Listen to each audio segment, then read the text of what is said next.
Well, It's a Adnan, bad week, isn't it? yeah, very bad week, because Adnan Hussein has quit Jeremy Corbyn's new Your Party after concluding that its internal culture has become toxic, exclusionary and hostile towards Muslim men, straying far from the inclusive, broad-based movement he was promised.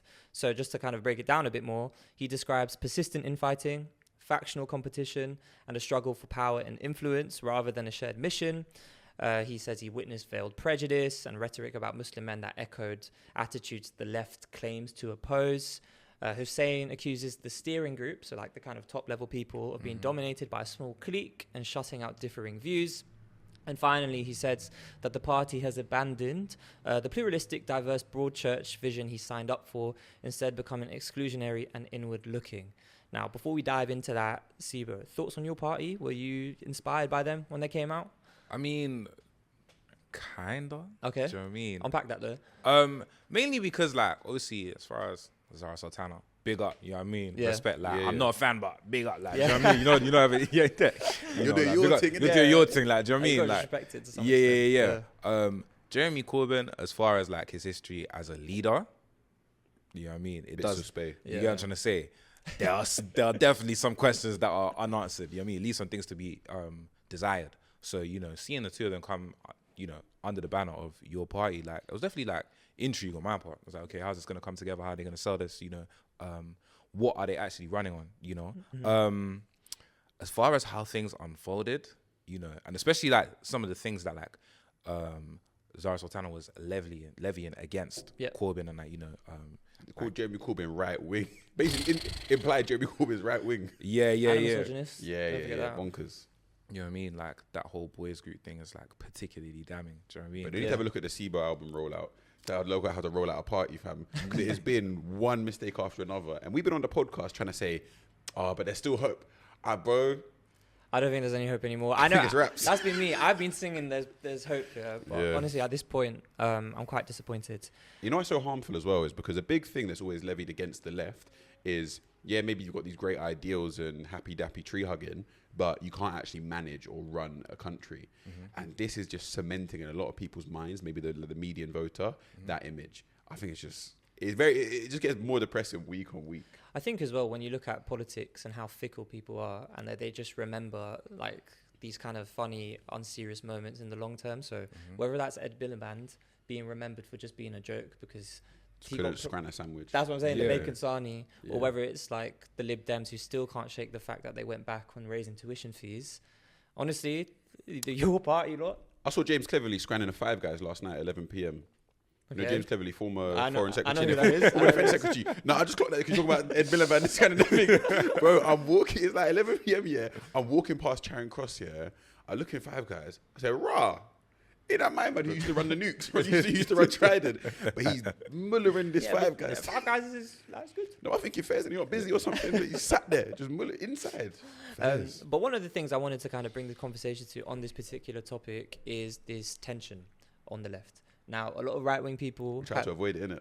Yeah, a lot of right-wing people have been saying, like, look, the left are trying to avoid the inevitable blowout of the fact that this leftist Islamo alliance is inevitably going to break down because of social conservatism on the one hand, that stems from kind of religious principles. That's your side. I'll sit over here with CJ. And on the other hand, real left-wing principles, which, by the way, may I add, this is a Christian, so maybe Sibo should be on this side. Okay. Right? So we've got a Christian, a Muslim, and the perennial monotheist. Oh gosh, this guy, man, and hubris as well in the middle. May I There we add. go. So yeah, like, let's just open question for the floor then. To what extent can the left really accommodate social conservatism?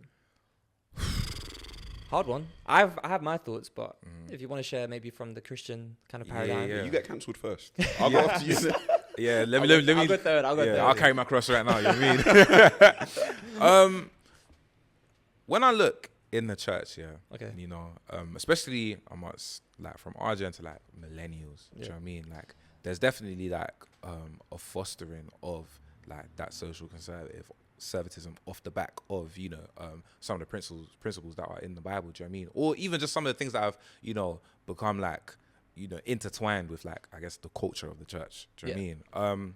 With that being said, as far as like being someone that's of that mind and then taking on, you know, like real progressive ideals as it pertains to, you know, what do you call it? Ownership, even to feminism, LGBTQ rights, Yep. like things of that nature. Oftentimes, Yeah, there's some tensions. do you know what I mean? Yeah. Like, you know, and however, I do think that it is something that, like, I'm not of the mind that, like, you know, it's impossible to be of faith and be someone that, you know, has progressive ideals. Do you know what I mean? Because, you know, if we look at the teachings of someone like Christ, you know, they do center around, like, what do you call it? A love and compassion for, you know, the oppressed, for those that injustices are done against. The sinners, right? The people who are meant to be looked upon from like the societal view as like untouchables, etc. Right? I was raised Catholic, and one of my favorite parts in like Christian scripture is the Beatitudes. Like, blessed are the meek, blessed are the lowly. And I often sometimes think when I see a lot of Christian narratives around politics, that sort of core principles of Jesus have been forgotten. Yeah. Can't even get baby formula these days. Yeah, you know what I mean? It's all man in that. Like, you know, so I think the core tenets of Christianity are often lost on those that, you know, adopt that social conservatism, you know, in lieu of progressive ideals. And I think, you know, like a lot of churches encourage that. You know, a lot of churches, you know, encourage, you know, being conservative, being, you know, like not really being for the collective in a way that was preached in the Bible. Do you know what I mean? Like, it's almost like a cognitive dissonance, you know. And Shawnee spoke a bit about that with the politicization of like neoconservative Christianity, especially in the US. Yeah. I think as well, like, maybe, and I'll frame it in two ways. I think a big problem comes around defining what the material is. Like, what is a material interest? Because a lot of the people who try and resolve this tension say, oh, but we need to come around the material interests. You might think this, you might think that. But the problem is this, is say someone who's a transgender woman, for her material interests are intimately tied to her gender ideology. Because for her, she's thinking to herself, you know, my humanity is threatened by someone who is of a socially conservative nature. But for someone who's socially conservative, they're thinking, there's semantics. What is material is people's rents going up and the affordability of housing. You know what I mean? So I think sometimes and especially as minority ethnic people and even religious minority or religious people, you know, if someone was persecuting against, or if social liberalism got to an authoritarian state where they were persecuting against the religious, you would see that as a material interest of yours being infringed upon. Yeah, definitely. I think it's really hard to like tie those two together. I think like from my perspective, because obviously he's claiming like this is like an attack on Islamic men, so to speak. I think there's a few interesting things here. I think on the one hand, again, kind of like echoing what you just said, Noah, like you do have to kind of remember what is the end goal of all of this and why are we building a broad church in the first place? Well, all of our communities, even though we might not agree and have the same worldviews, they're under attack. Existential threat, may I add, particularly from the rise of the far right. But that's my question. What is the existential threat? Okay. Because for some it's financial impoverishment. For some it is them being able to live as they see themselves. No, I agree. But I think like coming back to kind of social contract chat as well, look, you have multiple different communities, and part of like liberalism or secularism is the idea that you don't actually have to buy into everyone's worldview. And I think the tension starts arising when there's an imposition of a worldview onto another. So the example I like to think about is when Mohsen Ali, he's a big practicing Muslim now, he's deputy leader of the Green Party. Good lad. I respect him a lot. I think he's a great leader. And actually, you know, as a digression, I think the Greens have actually done this quite well, the incorporation of social conservatism on the left. But when he was running to become deputy leader, he was being forced by people of the trans community to agree with their notions of trans identity. He basically didn't, right? Because obviously the Islamic worldview is quite certain, it's quite strict on these kind of principles. But his view was like, I'm still not going to, despite my religious principles having one worldview, impose it on you and actually like support the policies that protect the trans communities, that protect trans rights. And I think that's where I kind of probably push back on like Adnan Hussein, etc. Because look, I follow classical Islam. But at the same time, I respect that now we're living in a modern age where sexuality is intimately tied with identity and therefore personal autonomy and self-determination.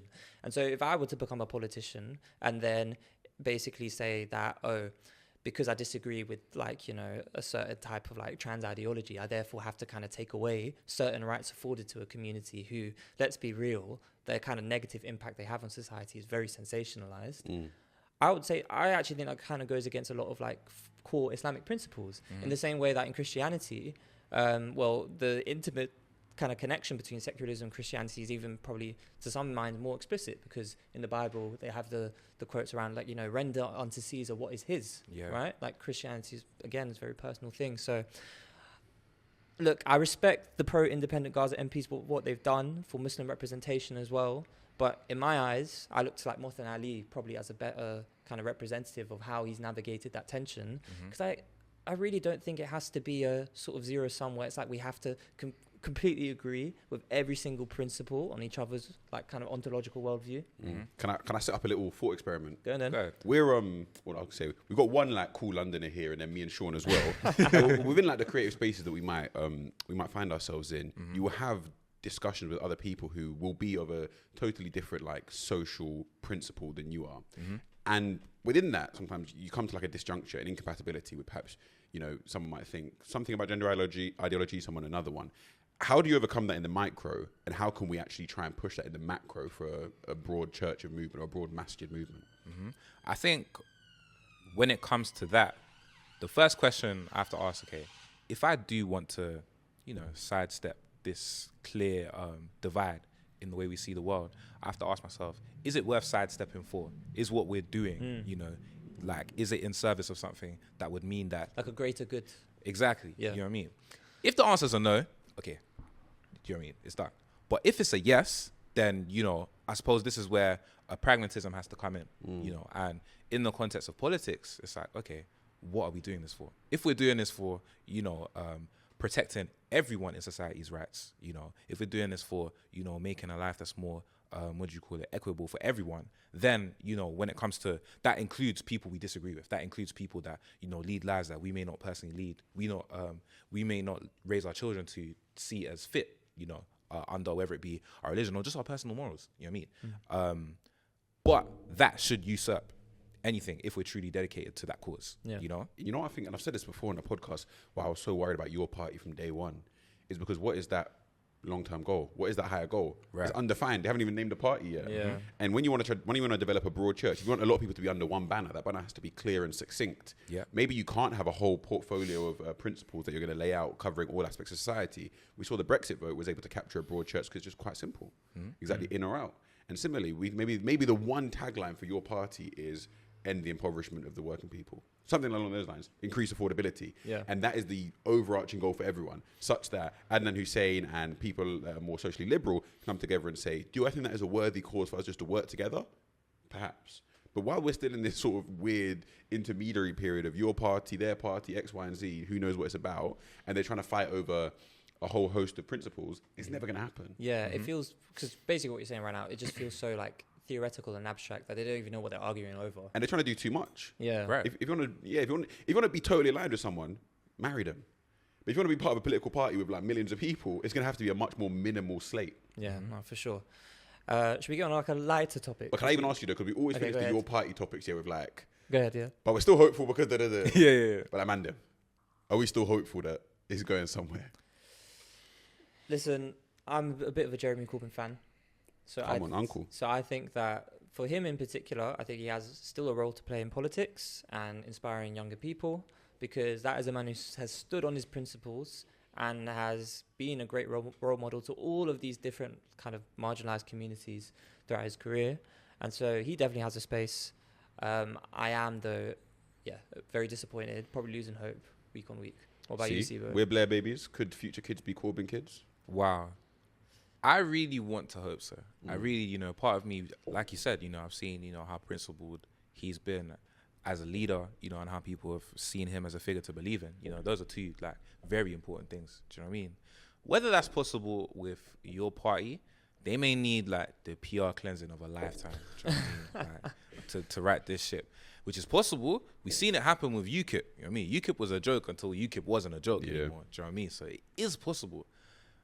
Not anytime soon, though. Do you know what I mean? There's going to be, like, there'd have to be a serious reworking of the entire thing. Your party, shout the man them. We'll come clean up the image. Yeah, you know what I mean?